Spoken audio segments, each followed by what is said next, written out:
I think the biggest struggle a lot of women have right now is caregiving. You're either caregiving for your parents, your children, your family, yourself.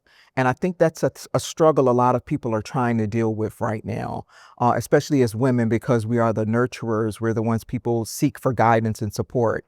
And I think you need to remember to take care of yourself. But I think that's the biggest issue right now would be caregiving and not include employment. Everybody wants to be able to make an impact, make a difference, make a living. So I think those two things are really, really big right now that we really have to give a lot of time and attention to.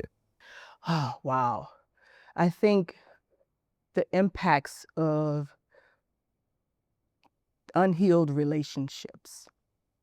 I think it plagues a lot of our women throughout their whole entire life. And it shows up in different ways when they're trying to interact with others, right? Whether it be in their home, out their home, the neighbors across the street.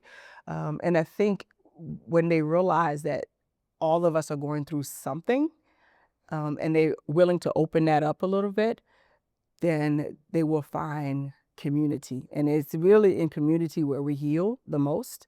And I think if they realize that, then those relationships can be repaired. Self-awareness. We don't put ourselves in a position to have boundaries. A lot of times, women will just keep going and keep going and keep going. Men aren't the best with dealing with their physical health, and women are not the best with dealing with their mental health. We just keep providing a way for ourselves to make it and not really to heal past it. The difficulty with asking for help.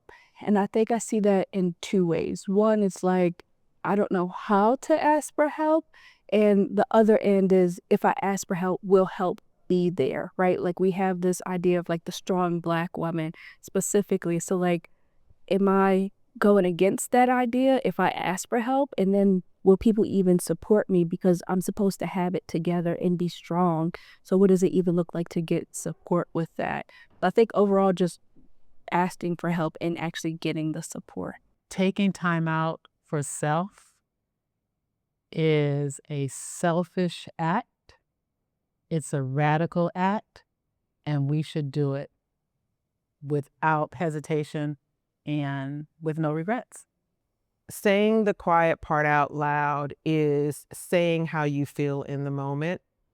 We tend to shelter our feelings. We'll go along to get along, even if even if that happens to be at the risk of our own mental health. We'll say yes to, reduce any guilt that we might feel for saying no. And so I think we struggle silently with really exercising our voice. And I mean, really doing it with our families, our friends, our kids, our significant others, our jobs, our girlfriends. We have to be very um, open and transparent, and we have to exercise our voice with others to really let that out, because otherwise we're holding it in and we're not processing everything that we're holding in. So I think that's what we struggle with, because we don't want to hurt anybody's feelings. We don't want to turn off any friends. We want to be there for our families. But what's happening all the while is that we are slowly but surely deteriorating ourselves. And so we got to be better about taking care of ourselves.